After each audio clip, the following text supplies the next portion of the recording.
Hello friends, ഇന്നൊരു vote എയ്റ്റിനേടെ ആണ് കേട്ടോ. വെറും വോട്ട് എയ്റ്റിനേടെ അല്ല, ഈസ്റ്റർ സ്പെഷ്യൽ വോട്ട് എയ്റ്റിനേടെ. ഒരു ഇത്തിരി ലേറ്റായിപ്പോയി കേട്ടോ, എഡിറ്റ് ചെയ്യാൻ വിട്ടുപോയതുകൊണ്ടാണ് കേട്ടോ. അപ്പം സാധാരണ എല്ലാവരും ഷോർട്സ് ആയിട്ടാണ് ഇടുന്നത്. ഞാൻ കരുതിയ ഒരു വെറൈറ്റിക്ക് ലോങ് ആയിട്ട് തന്നെ കിടക്കട്ടെ. അപ്പോൾ രാവിലെ എണീറ്റപ്പോഴത്തേക്കും ആസ് യൂഷ്വലായിട്ട് ഒരു ഗ്ലാസ് വെള്ളമാണ് കുടിച്ചത്. പിന്നെ ഒരു 9 മണിയൊക്കെ ആയപ്പോഴത്തേക്കും ഈസ്റ്റർ സ്പെഷ്യൽ അപ്പവും ബീഫ് സ്റ്റൂവും പിന്നെ പൊരിയലും, ബീഫ് പൊരിയലാണ് കേട്ടോ, സാലഡും കഴിച്ചു. അപ്പോൾ ഇത് നോർമൽ ബീഫ് ഫ്രൈ അല്ല കേട്ടോ, നല്ല ഉരുളക്കിഴങ്ങൊക്കെ ഇട്ട് നമ്മൾ സ്പെഷ്യൽ ഇവൻറ്റ്സിലൊക്കെ ഉണ്ടാക്കുന്ന ബീഫ് പൊരിയലാണ്. സൂപ്പർ ടേസ്റ്റാണ്.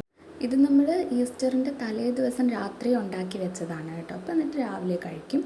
പിന്നെ ഒരു 11 മണിയൊക്കെ ആയപ്പോഴത്തേക്കും ഞാനൊരു ഡയറി മിൽക്കാണ് കഴിച്ചത്.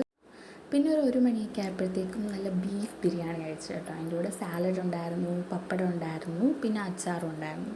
ഞങ്ങളുടെ വീട്ടിലുള്ളവരൊക്കെ മിക്കവരും ബിരിയാണി ഫാൻസാണ് കേട്ടോ. എന്തെങ്കിലുമൊക്കെ സ്പെഷ്യൽ ഇവൻറ്റ്സ് ഒക്കെ വരുമ്പോഴത്തേക്കും കൂടുതലും നമ്മൾ ബിരിയാണി തന്നെയാണ് കേട്ടോ ഉണ്ടാക്കുന്നത്. പിന്നെ ഒരു 3 മണിയൊക്കെ ആയപ്പോഴത്തേക്കും അമ്മ നല്ല ഉണ്ണിയപ്പം ഉണ്ടാക്കി. ഇത്രയൊന്നും ഞാൻ കഴിച്ചില്ല കേട്ടോ, 2 ഉണ്ണിയപ്പേ കഴിച്ചോളൂ. പിന്നെ ഞങ്ങൾ വൈകിട്ട് അമ്മമ്മയുടെ വീട്ടിലോട്ട് പോയി. അപ്പോൾ അവിടെ നിന്ന് ഒരു ഉള്ളിവട കഴിച്ചു. ഉള്ളിവടയുടെ കൂടെ ചായയും കൂടെ കുടിച്ചായിരുന്നു കേട്ടോ, ഞാൻ വീഡിയോ എടുക്കാൻ വിട്ടുപോയി. പിന്നെ രാത്രി ഒരു 8 മണിയൊക്കെ ആയപ്പോഴത്തേക്കും ഞാൻ അപ്പവും ബീഫ് സ്റ്റൂവും ബീഫ് പൊരിയലും തന്നെയാണ് കേട്ടോ കഴിച്ചത്. ബിരിയാണി കഴിച്ചില്ല, 2 അപ്പം മാത്രമേ കഴിച്ചുള്ളൂ. പിന്നെ അത് കഴിഞ്ഞപ്പോഴത്തേക്കും ഞാൻ ഒരു പീസ് ക്യാരറ്റ് പുഡിംഗ് കേക്ക് കഴിച്ചു കേട്ടോ. എന്തെങ്കിലും സ്വീറ്റായിട്ട് കഴിക്കാൻ തോന്നി, അപ്പോൾ അങ്ങനെ കഴിച്ചതാണ്.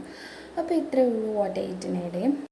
അപ്പോൾ നമ്മുടെ വീഡിയോ ഇഷ്ടപ്പെട്ടാൽ ലൈക്ക് ചെയ്യണം, കമൻറ്റ് ചെയ്യണം, പിന്നെ ചാനലൊന്ന് കണ്ട് സബ്സ്ക്രൈബ് ചെയ്ത് സപ്പോർട്ട് ചെയ്യണേ. അപ്പോൾ ഓക്കെ, ബൈ.